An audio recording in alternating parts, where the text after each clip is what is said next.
Alors, Building, c'est l'histoire d'une pièce qui quoi? C'est quoi l'histoire? Parce que c'est l'auteur, donc Léonore. Ça parle de quoi, ta pièce? Alors, Building, c'est l'histoire d'une entreprise qui s'appelle Consulting Conseil, qu'on suit tout au long d'une journée. Et qui a pour mission de conseiller les conseillers. Voilà, de coacher les coachs.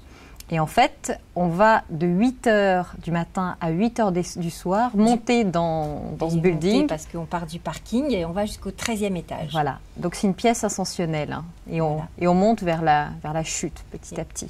Voilà, c'est une ascension vers la chute. Et alors, plus le building se construit, plus l'humain s'écroule. En fait, c'est une pièce qui parle de la perte d'identité, du rapport de l'humain au travail, avec un axe assez corrosif, assez noir. Une très jolie plume, hein. Vraiment, il y a une poésie aussi dans le texte. Il y a des pigeons qui viennent se suicider sur les vitres de ce building. Et en même temps, il faut le dire, Léonore, c'est quand même une comédie. Donc on rit beaucoup, on rit de nos travers, on rit de nos désespoirs, on rit de nos lâchetés. Mais on rit jaune, certes, mais on a le culot de rire de la souffrance au travail. Voilà, c'est le pari. Le pari est celui-là. Moi, je voulais pas qu'il y ait une scène comme la pièce est construite comme un building, une scène par étage. Moi, je voulais que le décor soit multifacette. Donc, j'ai travaillé avec Sophie Jacob, qui a eu le merveilleux talent de construire et de concevoir ce décor. Et en fait, je voulais que tout le monde soit toujours sur le plateau et qu'il y ait des axes différents et surtout des arrière-plans. C'est-à-dire qu'on focalise sur une scène, mais il se passe toujours un tas de choses. On est vraiment dans le monde de l'entreprise, donc c'est des bureaux, les gens passent.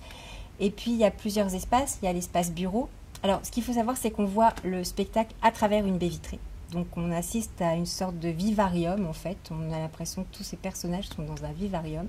Et il y a l'ascenseur, dans lesquels on les voit de manière un peu plus intime. Et puis, il y a ce bureau avec cet arrière-plan qui est le couloir dans lequel ils passent, ils traversent. L'entreprise est un condensé de vie, c'est-à-dire qu'on a un costume, on est étriqué par une pression, donc c'est vraiment un symbole de la vie à l'extérieur, sauf que tout est accru au niveau de l'énergie, de la tension, de la pression, il faut produire du résultat. Et moi, ce n'est pas l'entreprise en soi qui m'intéresse, c'est l'humain confronté à cette pression-là. Le but de la pièce, c'est de parler de la perte d'identité. Pourquoi est-ce qu'on porte un costume absolument en entreprise? Quel est l'intérêt de cette uniformisation? Quel est l'intérêt de ce jargon? Tous les milieux ont un jargon, mais on a l'impression que l'entreprise soutient ça. On oscille nerveusement entre le rire et le drame. Moi, c'est ce qui m'intéresse au théâtre, c'est que le spectateur soit tendu en permanence entre le rire et le drame, qu'on ne lâche pas au niveau des émotions et qu'on lui tende un miroir sur notre société et sur ses dysfonctionnements. Et c'est une pièce corrosive. Je crois que c'est le mot qui peut résumer Building, c'est corrosif. Nous, on a l'habitude d'utiliser cette formule qui est une comédie performante sur le travail. Voilà, ça veut un peu tout dire.